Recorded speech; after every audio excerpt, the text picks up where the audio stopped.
Welcome to the League of Women Voters Candidate Forum for the Democratic candidates for the 17th District State Representative.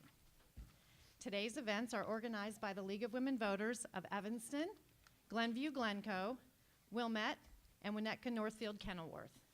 We thank the Wilmette Park District for our venue today and the excellent light and sound service. My name is Allison Hout, and I'm the co-president of the Wilmette League of Women Voters. The League of Women Voters is a nonpartisan organization.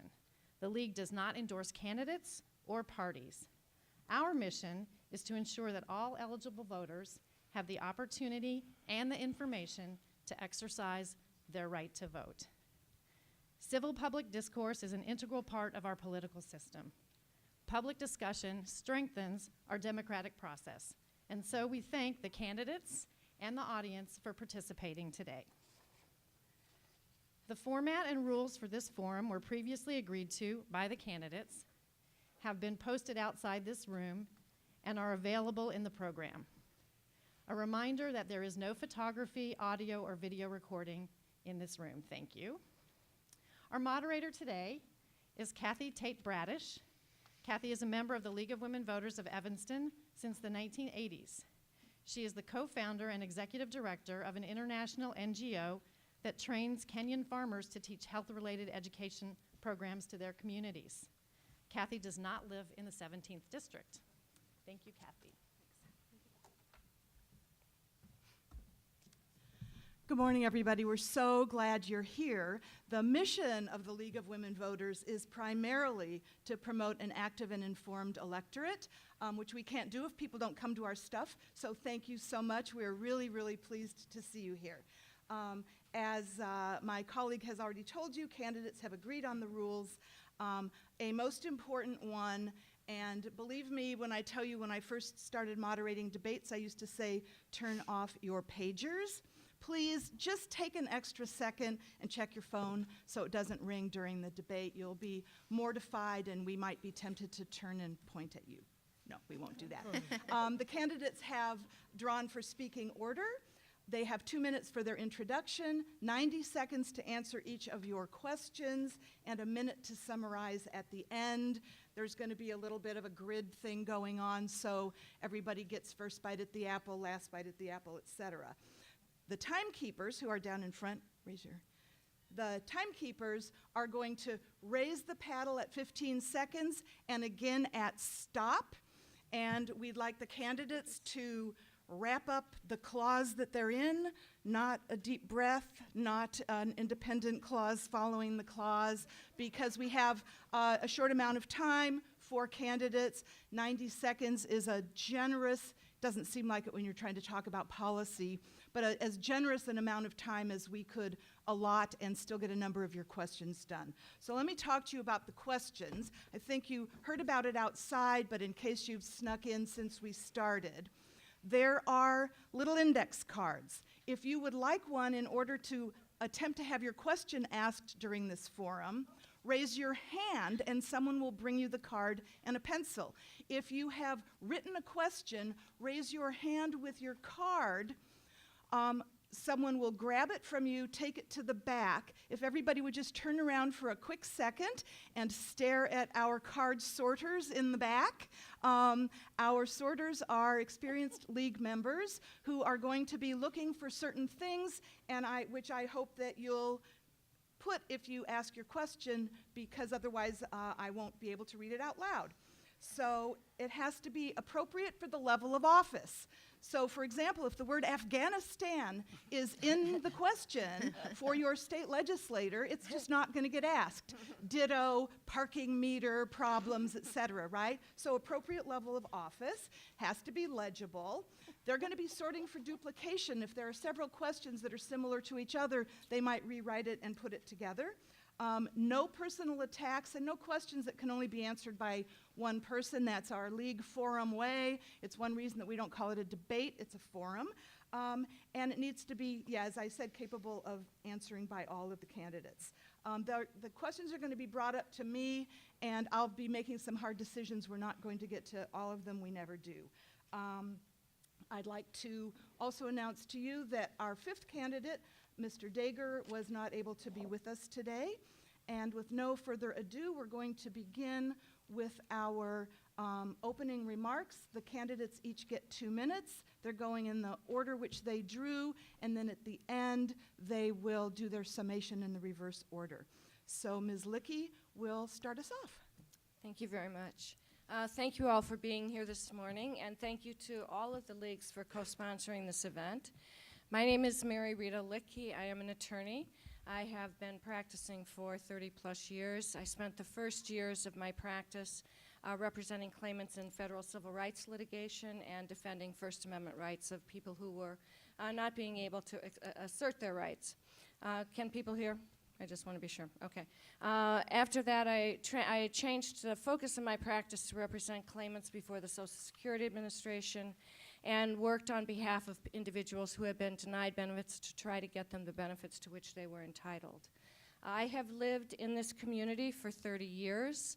I have been active in the community on environmental, educational, and a variety of different issues.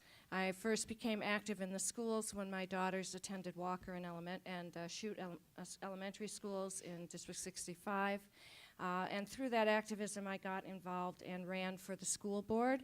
I was elected twice to the District 65 school board. That's the elementary school board in Evanston and Skokie. And I served as president of the board for 2.5 of those years. I think that those, both my training as an attorney and my work on the school board with the attendant, work of dealing with complex budgets, managing community inputs and engagement suit me well to serve as a state representative in Springfield. The issues that I am most concerned about are full funding for schools, having housing and health care available to everyone, and as I say, because everything that we do as a state requires revenue, having adequate revenues to support the services and the level of services that we want to be able to provide to the people who live in the state of Illinois. I support a graduated income tax and other sources of revenue. I expect we will get to that later in the debate forum. Thank you. Ms. Chow. Good morning, everyone, and thank you to the League for hosting this event. I'm Candance Chow, and I very simply am running for this office to make sure every child in our district and in our state has the opportunity to reach their full potential.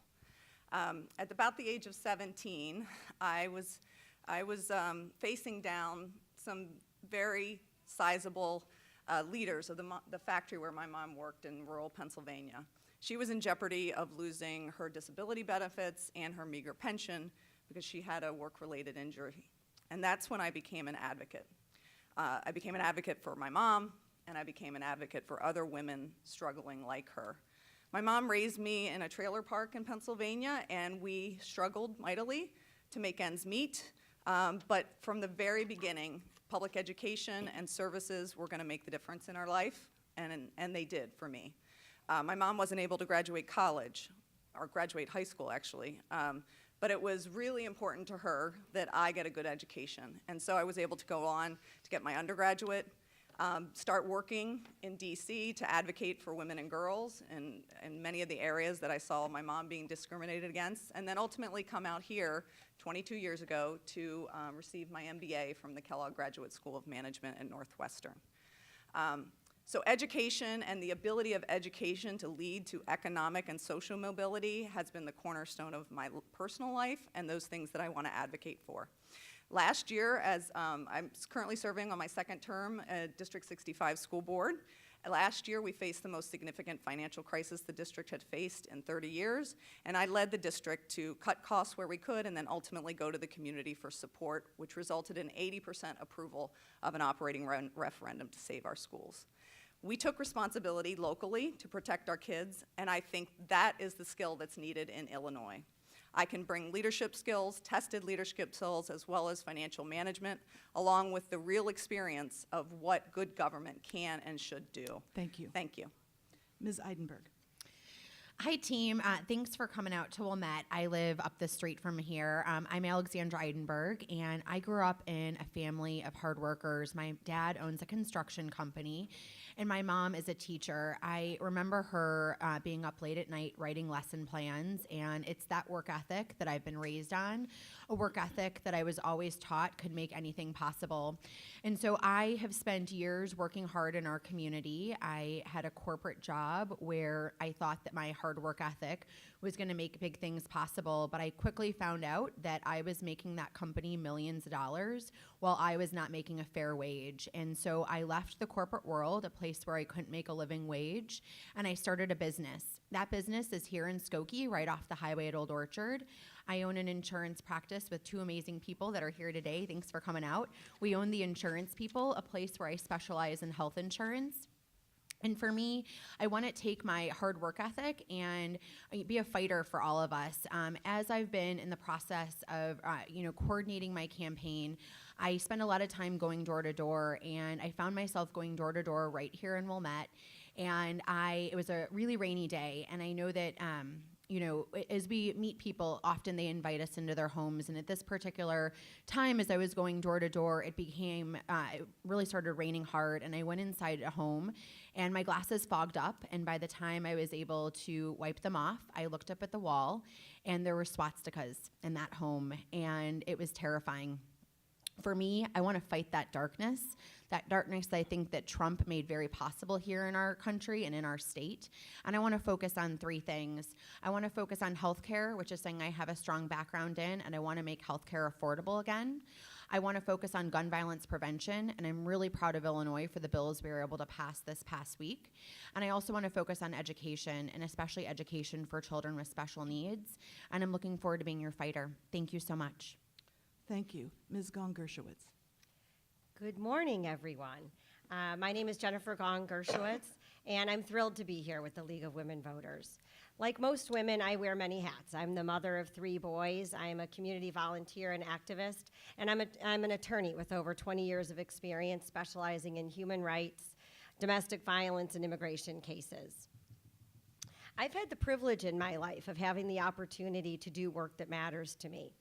And this is my first campaign, and I am proud to be endorsed by the doers of our community, people like State Representative Laura Fine, who know me. She's known me not only as a candidate, but as a person who has stood up and fought for what I believe in. I always have, and I always will.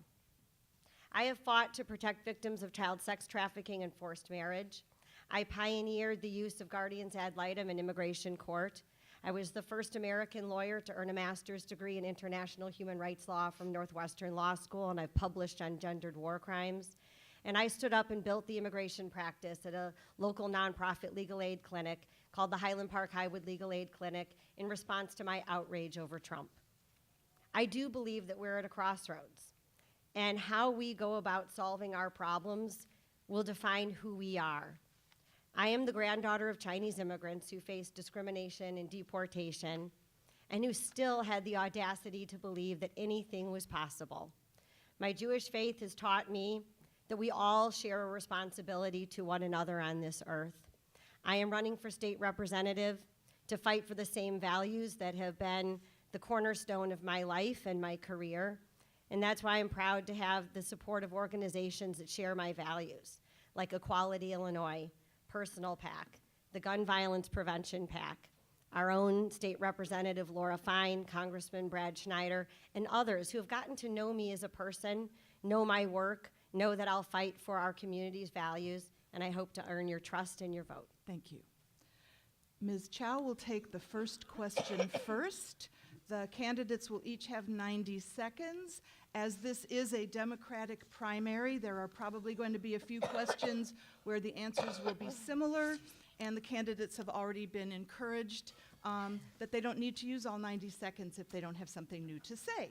So, with no further ado, the first question to Ms. Chow, then Ms. Eidenberg, like that. Could you comment on the current Illinois state income tax rate and whether or not you support a graduated rate state income tax? Sure, thank you. I think the larger context of taxes overall in Illinois is a big issue. I do support a graduated income tax, and I think that we have to look also to the larger tax implications, because when you look at all taxes in Illinois, we have a highly regressive system. Property taxes inherently regressive, especially with the allegations against our friend Barrios and those that support him. We also have a regressive nature in our sales tax. We have large sales tax, which inherently on products are regressive. So I believe a first start is to move to a graduated income tax that would be more fair and quite frankly more progressive in nature, and we have to look at our whole tax system as well to bring it to be more progressive. Thank you. Ms. Eidenberg. I too support a graduated tax. So I'll talk about some differences. I do not support taxing services. As a small business owner, it concerns me to tax things like insurance or to tax legal fees or children's classes. That's not something that I think is doable when we're already a state that is taxing a ton. I don't want to see more people taxed out of our state and leaving. I do want to find creative ways to generate more revenue. And so one of those ways that I would like to do that is by focusing on taxing things that are already variable in our community. And so one of those things I'd like to see taxed is marijuana. I'd like to see marijuana legalized for both criminal justice reform and taxation.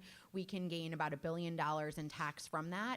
And for me, I've already been working on that initiative. I have one of the largest coalitions called Moms for Marijuana that often visits Springfield and works throughout our state to legalize marijuana for both taxation and criminal justice reform. I also think that there's other creative things we can do, and I'm open to ideas on taxing things that the upper class uses most of all. I think that when you look at things like soda taxes, that's the kind of thing where we're taxing people who are lowest wage earners, and I want to focus on growing our tax base and not hitting our lowest wage earners. Thank you. Thank you. Ms. Gong-Gershowitz. Yeah, I too am concerned about the regressive nature of our tax system in Illinois. Even our sales tax hits people at the bottom the hardest. We do need a graduated income tax that requires, this would not be a revenue neutral tax, and I think that's an important point to bring out.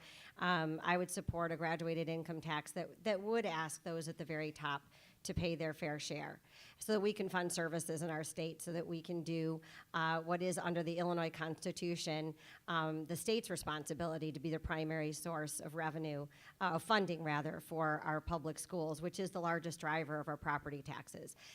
We do need to find a way to bring down our property taxes in this state. We are in a vicious cycle where our inability to fund public education at the state level drives high property taxes and furthers the cycle of inequality in our education system. And that's something that I am committed to doing something about, to make sure that every child in this state, regardless of their zip code, has an opportunity to grow and learn. And I think I'll save time for other questions, because I think we probably have very similar views on taxes. Thank you. Ms. Luecke. Yes, I have already stated that I support a graduated income tax. And again, it would not be revenue neutral. Illinois has a structural deficit that we must address. We are borrowing money in order to pay debt that we already have incurred, and that is bad for the state. There are many ideas out there in terms of other ways to raise revenue. I would like to bring together the people who are primarily behind those ideas. The Civic Federation just put out their own 12-point proposal as to how to raise additional revenue for the state of Illinois.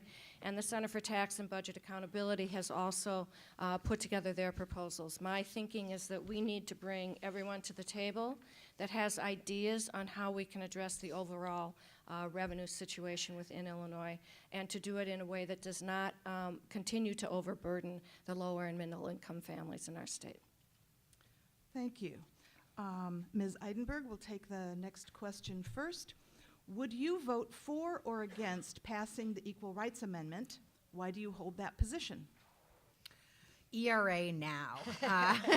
I wholeheartedly support the Equal Rights Amendment. It is critical as a woman, as a citizen. I want to see this passed.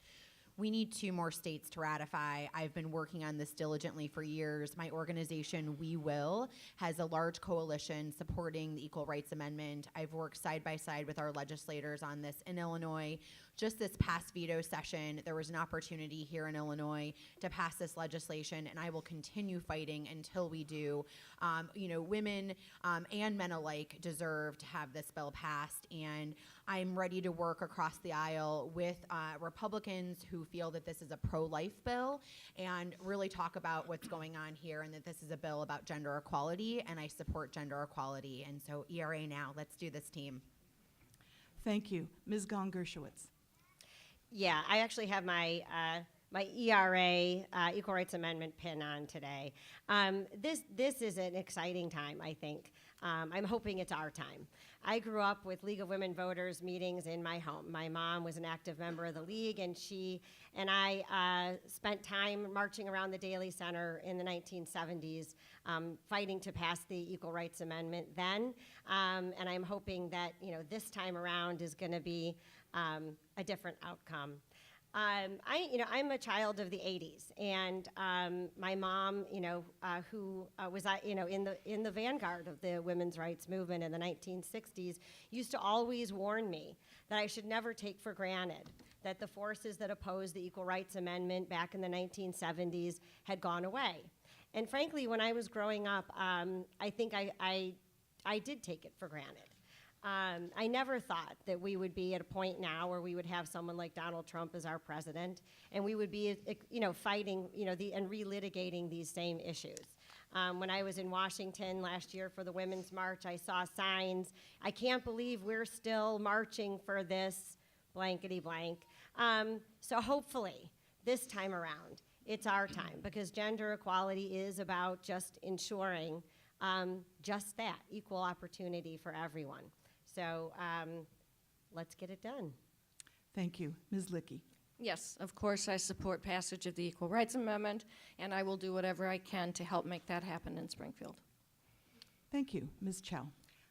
So as I mentioned earlier, I started my career on the Hill advocating for women's rights. I worked for two of the largest women's organizations and membership organizations at that time. I was a delegate for NOW at the age of 21 to their national convention in New York. And I have to say, when I was sitting and watching the Clarence Thomas hearings at those times and doing all the things that we needed to do, I thought we'd be in a different place 30 years later, and we're not. And so I wholeheartely support passage of the ERA.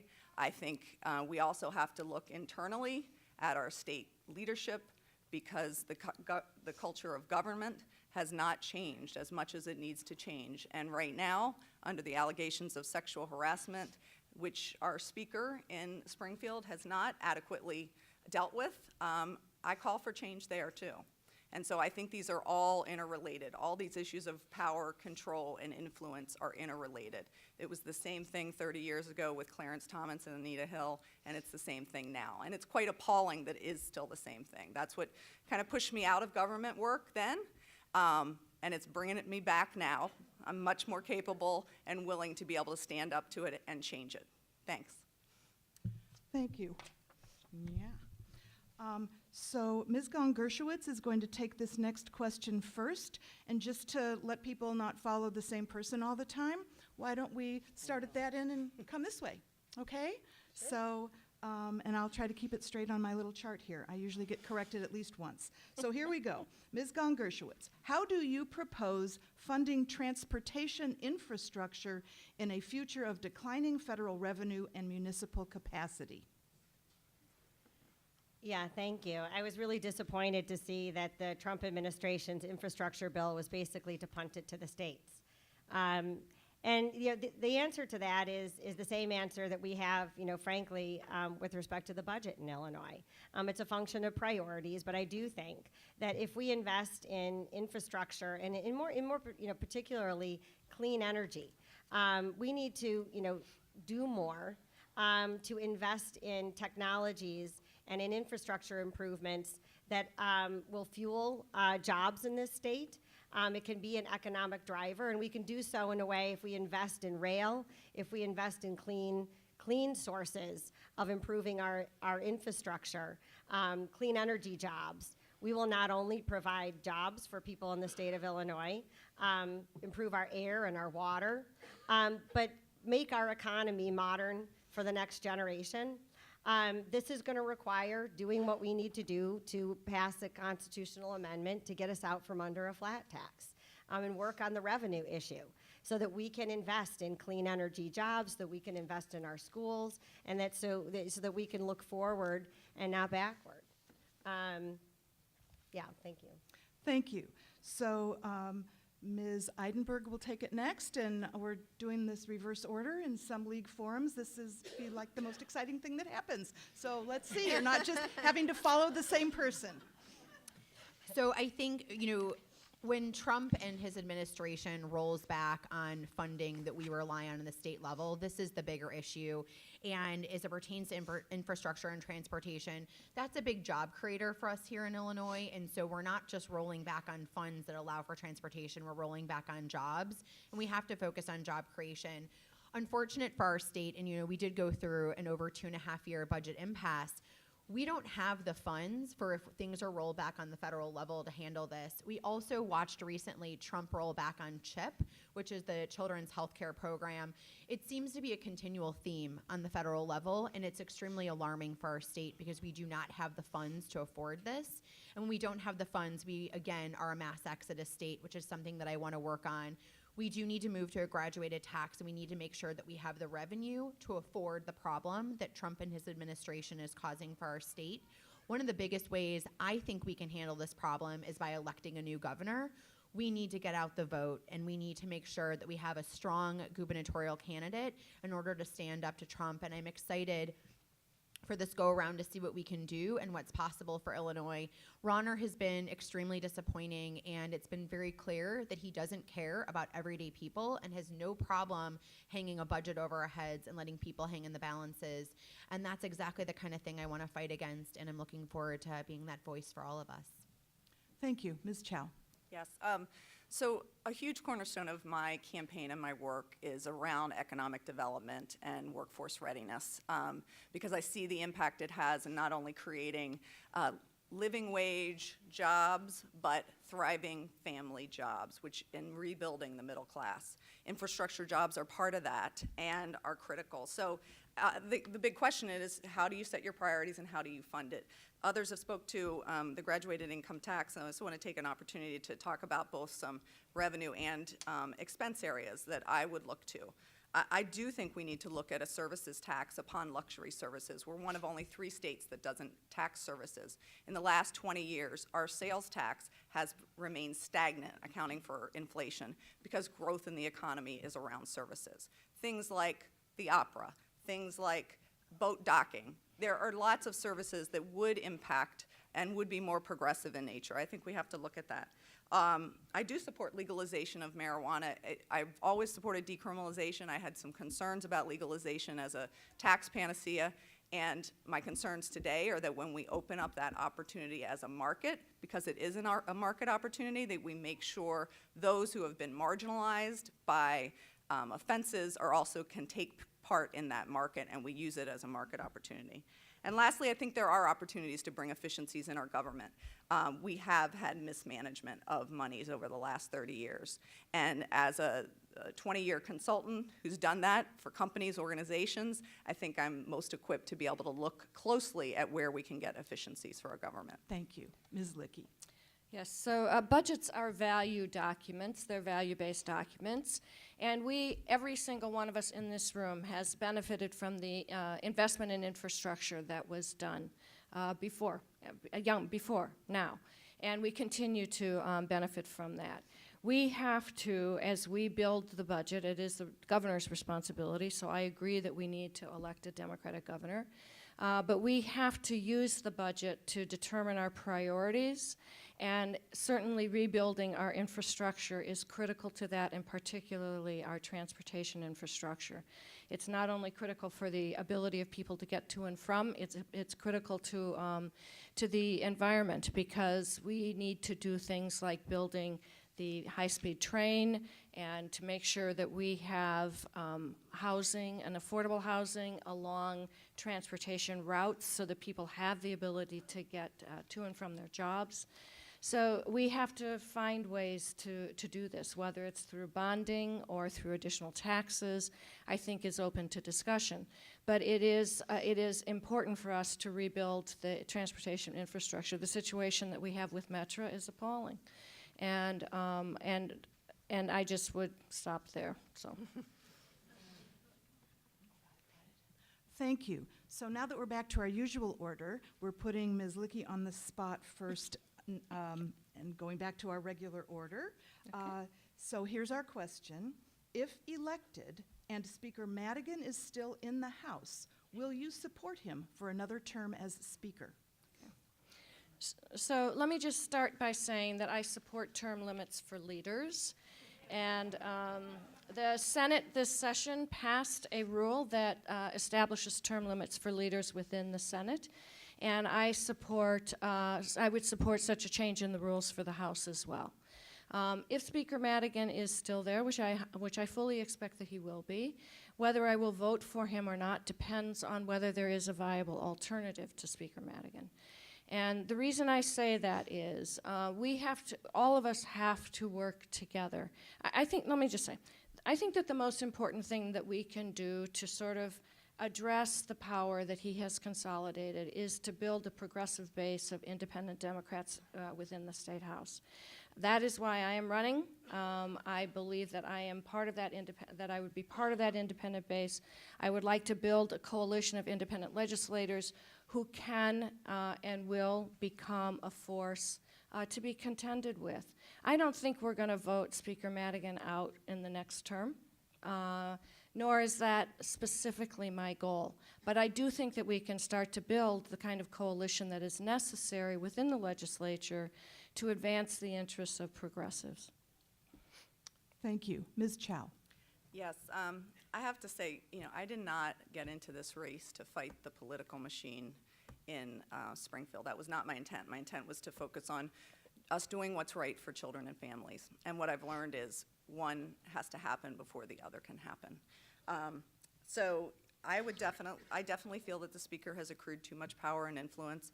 I also feel that the bill that's in the House has, as we all know, for term limits for leadership has been put into the Rules Committee and will never come out because the Speaker has that control and influence.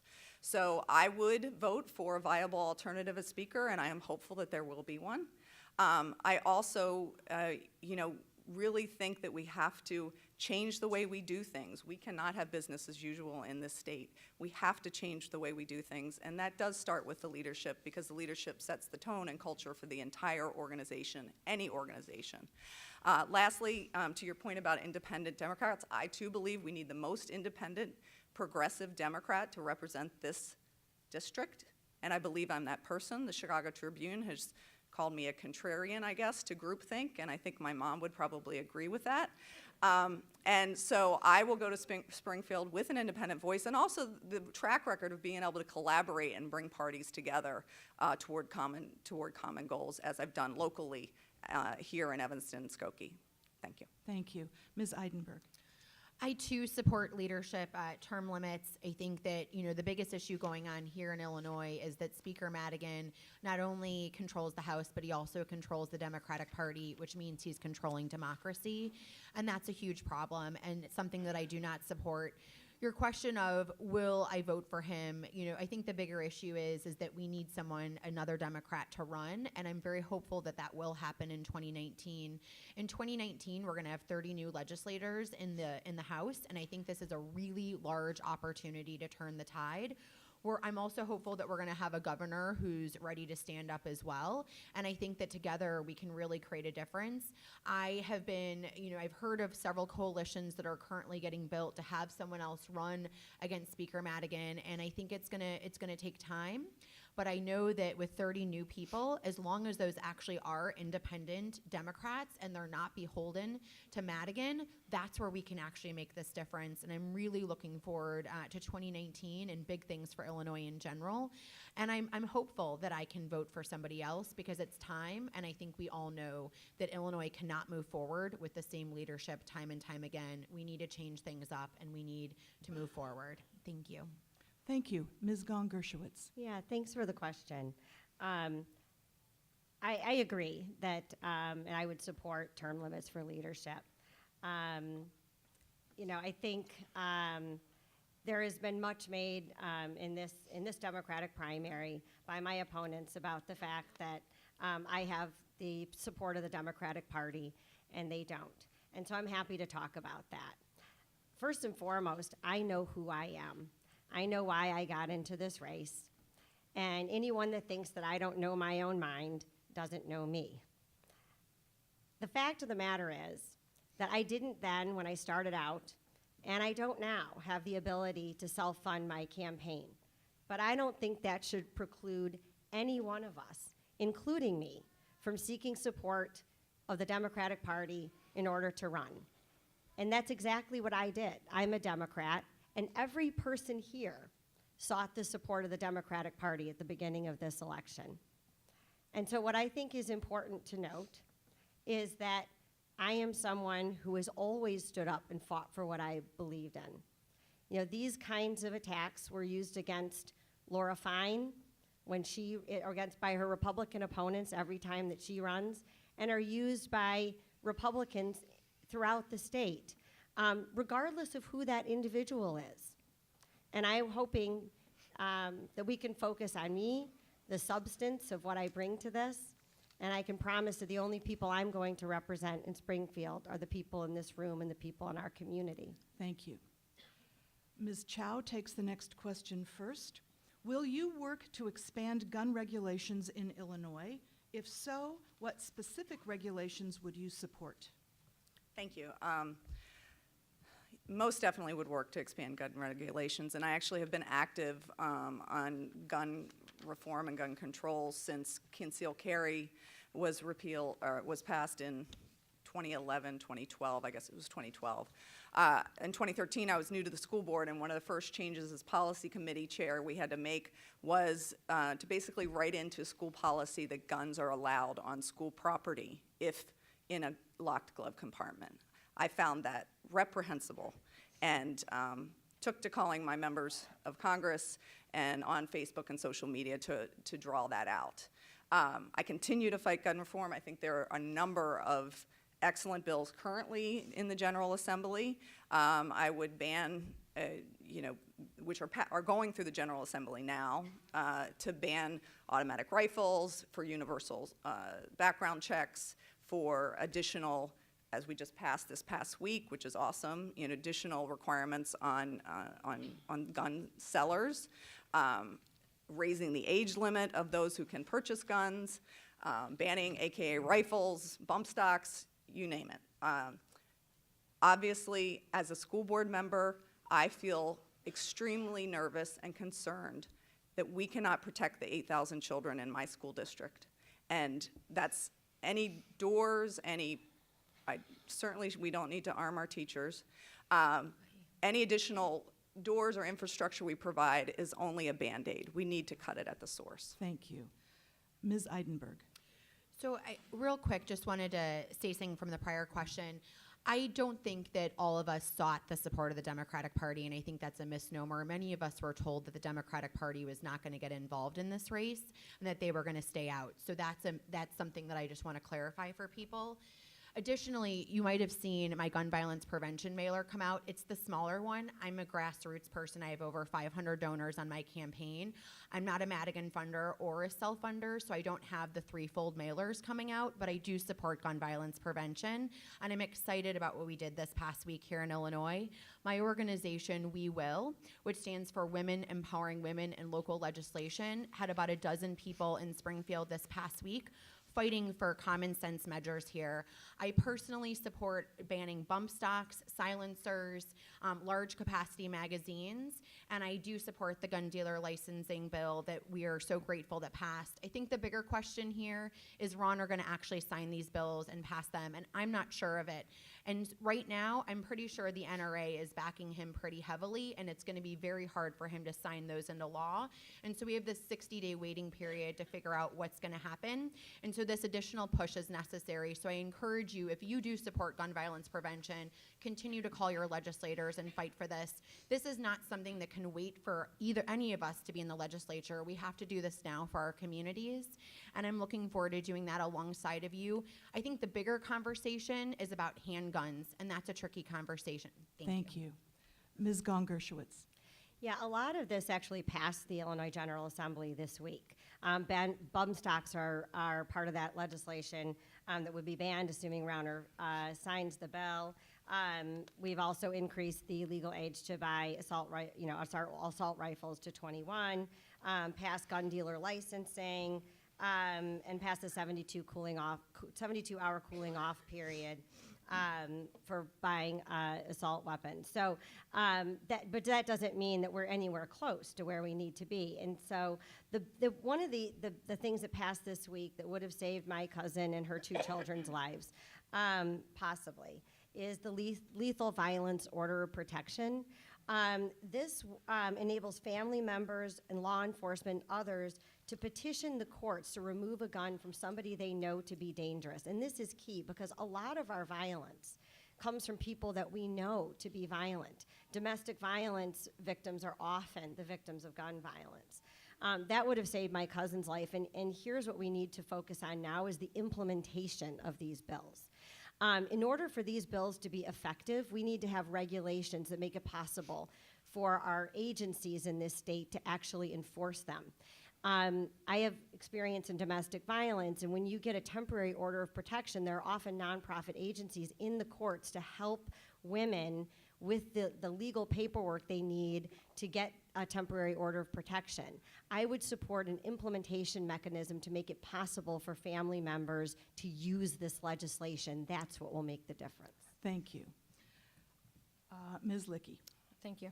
So I support all of the measures that have previously been discussed and won't go into that. But I do want to emphasize how important this bill is about the lethal violence order of protection.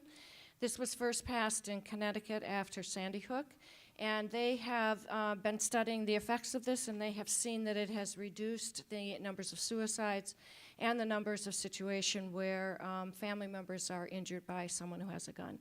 It does allow any individual to go to the police to request them to investigate, and the police then have to prosecute or have to pursue it through the courts in order to get an order to remove the guns.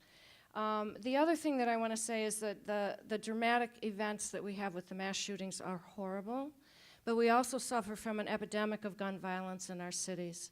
And there is a program called Ceasefire, which follows an interrupter method of sending in people into the communities and homes where a shooting has occurred to try to prevent a retaliatory shooting. And a lot of the gun violence that we see in our cities is a matter of one shooting and then a retaliation and then a retaliation. This method was brought up in Illinois. It is not fully funded. It needs to be fully funded. It is being modeled and used in California and New York with great success, and we need to implement it here. Thank you. I'd like to make a reminder at the top of the forum, there was an announcement that there's no photography or video allowed other than the press, and I think not everyone heard that, so I'd like to remind you we would appreciate that you adhere to the rules, and your candidates have all signed off on the rules of the forum. Thanks a lot. So here we go. Ms. Eidenberg gets this question first, and it may just be our last question. I'm not sure. I'm looking at the timing here. What is your opinion on the new education funding formula that recently passed in Senate Bill 1947? Do you think this should receive priority in funding? Let me just repeat that, and those of you who follow the Senate bills, you might be alert to this. What is your opinion on the new education funding formula that recently passed in Senate Bill 1947? Do you think this should receive priority in funding? The priority in funding part of that question, I want a little bit more clarity, but I will talk about this particular bill and my opinions on it. So this is a bill that my organization, We Will, worked very hard on. Education is critical. We really want to make sure that all children in Illinois have access to well-funded, fantastic education. Through education, we change our future, and I think that that is wholeheartedly a critical component for Illinois. For me, there were components of that bill that I did not support, things like the voucher system, spending $75 million on that. I think that that particular bill was an example of both parties coming together and getting something done for our children, and that's something that I do support. We are in a place in Illinois and nationally where everything is team sports, and we can't play team sports when people are getting hurt. And so I would have voted yes for this bill. I wanted our kids to go back to school, and as I was working on this bill, it became quickly apparent that a lot of schools downstate are at 40, 50% adequacy levels. You know, here in our district, we're very lucky that our schools are well funded, but this bill was not just about our kids. This bill was about all kids, and I really think it's critical that we keep the funding in the school system, and I personally would love to see a bill to remove these vouchers, and I think that the voucher system, when you combine public funding with private funding, that's never the route to go, but I think that working across the aisle is critical, and I think this is a wonderful example of the Democratic Party doing that. Thank you. Ms. Gong-Gershowitz. Yeah, I agree that there is something to be said for compromise, and I think people like to see more of it. Had the scholarship funding tax credit been a standalone bill, I wouldn't have supported it, but it was part of a compromise. And we needed to make sure that our schools stayed open. And it's my understanding that dozens of schools in the state of Illinois would have been shut without a compromise bill that got things moving. I think it makes, I like the fact that there is now an evidence-based model for funding our schools. I know that one of the primary objectives of this bill was to make sure that we were looking at what it costs to educate the actual child, that not every child is the same, that if you have a student with ESL or special needs, every school district has a different demographic and a different dynamic. I don't think that this goes far enough, though. It's my understanding that even if we prioritize it as we should, that we are still going to fall short of where we need to be in terms of funding public education in our state. Public education is the foundation of a strong democracy. It is the building block for our entire society, and this state needs to do a better job making sure that we meet the needs of our communities and all of our communities. So I would obviously, as a representative of the 17th district, want to make sure that no bill hurt our schools here in the 17th, but we need to do better statewide. Thank you. Ms. Luecke. Yes, I fully supported the evidence-based funding formula that was incorporated into this law. I did not support the tax breaks for wealthy people to create scholarship funds for people to use at private and charter schools. Education is key not only to our individual students' success, but to the success of our democracy. And the disparity in funding that is present in Illinois schools is unacceptable. This bill is a first and a very important step to addressing that inequitable funding. So as far as priority in funding, yes, I would give priority in funding to make sure that the schools who have higher levels of low-income families, who have higher levels of special needs students, who have higher levels of second English language learners, that they receive the additional funding that they need in order to be able to provide an adequate education to them. Thank you. Ms. Chow. I have been very much in the forefront in advocating for education. I supported the passage of SB 1947 with the caveats that folks have said here as well. In terms of priority of funding, that bill calls for $350 million of new funding to go to education every year. So we need someone in Springfield who's going to make sure that that funding is allocated to education and not there. I think I'm the best person for that. I also want to go back to kind of some comments by Jen about making sure that our district has proper funding for education. I was accused in a mailing recently of I don't know, being aligned with the Ms. ultra wealthy, because I have. Ms. Chow, I'm sorry. I'm going to stop you there and give you time to finish answering the education. Whenever someone starts, you have never had me moderate you before, but whenever someone talks about another candidate, then I always give the other candidate time to respond. Sometimes people are like throwing things at me by the end, but I would prefer that you just go back to the education Correct. question and not talk about the other Sure, candidates I can and do that, mailings. but there were previous answers where folks There responded was via hand models too. there was a clarification. You're absolutely right about that. So perhaps we should have time to speak to those. So my point is that, we also have to look at this in the near term. If we're going to fund education, we need to increase state funding before we can freeze property taxes at the local level, because 80 to 99% of public funding of education in this district comes from local property taxes. Thank you. That was indeed the last question, because we have another forum following this one. Need to get you guys out by 10 after. But please stay. The candidates are going to summarize, and then we're not even going to get to applaud them yet. I have another couple of things to say. So we're going to start with Ms. Gong-Gershowitz. We're going to come up this way, and everyone has 1 minute to give you their best argument. Well, first of all, let me just say what a privilege this has been. I have never run for office before, and I have learned so much, mostly from knocking on doors and talking to all of you. Some of the ideas, the best ideas I've heard for legislation have been coming from people at the doors. What I've learned in the 6 months that I've been out there knocking on doors is that I share the values of this community. This community puts people first, no matter who you are or where you come from. I am someone that has always stood up and fought for the things that matter to me, and I have made an impact and been a trailblazer in my field, and have worked hard to make sure that people who are the most vulnerable in our society have an advocate fighting for them.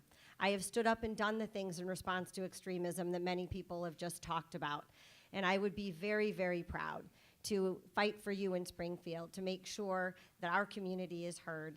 And I look forward to continuing the conversation. Thank you so much. Thank you. Ms. Eidenberg. Thank you, everyone, for coming out this morning to join all of us. I'm looking forward to being your fighter. 2019 is going to be a very new legislature, and I know I can hit the ground running. I have experience testifying for legislation, writing legislation, and working across the aisle. I've created numerous coalitions that have passed legislation with both Republicans and Democrats, and it's time to move Illinois forward. I know I can do that alongside of you, and I'm grateful for all of you for being an active part of democracy and for coming out. I think that at the end of the day, there's so much to be done here in Illinois, and we really need to focus on making sure the District 17 can thrive and that all of the families here in Illinois stay, and that we can do great things together. So thank you so much. Thank you. Ms. Chow. Oh, someone's calling in. I also want to thank everyone for being here today. This is really probably the largest group that we've been able to speak to, and really appreciative of you being engaged. I am running a grassroots campaign. I have about 400 donors and supporters, and 75% of those folks are in district, which means a lot to me. The campaign is gaining a lot of momentum, which I'm very excited about, and I'm honored to be endorsed by both the current and former mayor of Evanston, a number of school board members in Skokie, Glenview, Evanston, and Wilmette, as well as most recently, two of our most independent progressive legislators in Illinois, Senator Staines and Representative Cassidy. I want to join these folks in Springfield. We cannot have business as usual. We need a change. I have the financial and management and governance leadership to fight difficult fiscal issues, and that's what our state needs right now. Thank you. Thank you. Ms. Luecke. Yes. Elections should be about issues and ideas. For those of you who live in the district, you know that the negative campaigning in this election has become out of control. I am calling on the fellow candidates in this election to disavow that negative campaigning and to stop it.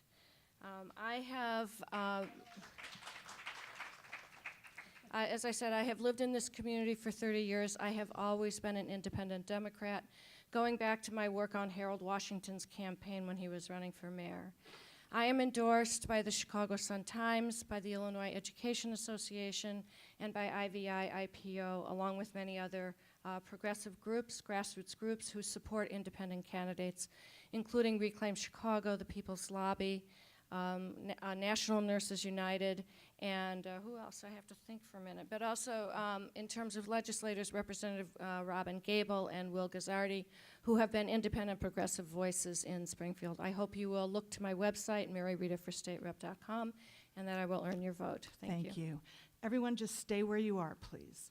And thank you all for coming. I want to say a couple things because I know you're going to start sneaking out on me. So first of all, each of the leagues who was here, their names are on the literature. Their websites will have video of all of the forums from today. So look at them maybe starting tomorrow.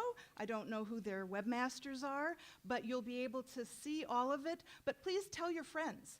You know, this is a nice-sized crowd for a Saturday morning on a sunny day. But tell your friends, because people, our candidates can't get the word out if they can't get the word out, right? Then their information is also on the back tables, and look stuff up and buttonhole them. This is a great thing. You know, this is not a national election. State elections are pretty local. You can find your people. This is really important. This is where you can have some influence on people that you elect. So I'm particularly happy that you came. So now, first, I'd like our candidates to all please stand. Now, let's have some real applause here, people.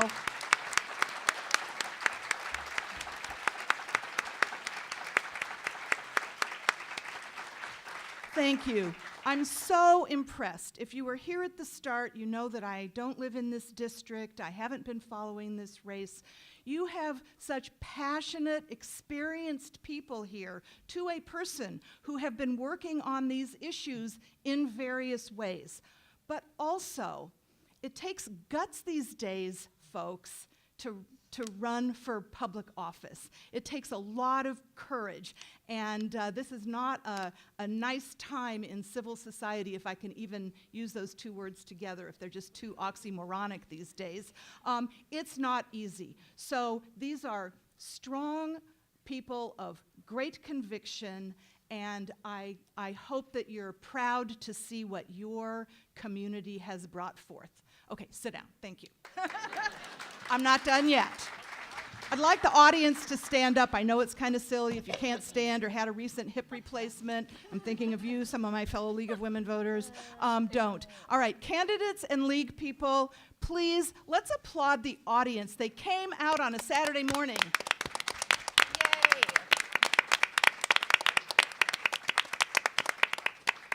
For our country to function, we need people who are engaged and who take the time and trouble to figure out what is going on. So I really applaud you. In the League, we like to say we're the people who roll our sleeves up and do the work of democracy, and you're helping us do that. And then lastly, since everyone's standing, I won't make you sit again. You probably want to run to the ladies' room or in gentlemen's room and non-gender binary room. But League of Women Voters people, please put your hands up. Just wave. League of Women Voters people. All right. I want a big round of applause, and let me tell you why. You came here because there was publicity. Somebody in one of these leagues did that. They made tent cards. We've got question sorters. Somebody remembered the pencils in the index cards. We have timekeepers. These are really the people who roll up their sleeves and do the work of democracy. And by the way, I'm also, as a League of Women Voters member, I always like to say we are a member organization, people. We are a member organization. You could also do cool stuff like get trained as a moderator or walk around with index cards. It's really fun to be that engaged. And then I just want everyone to remember that friends do not let friends stay home on Election Day unless they voted early. Thank you so much.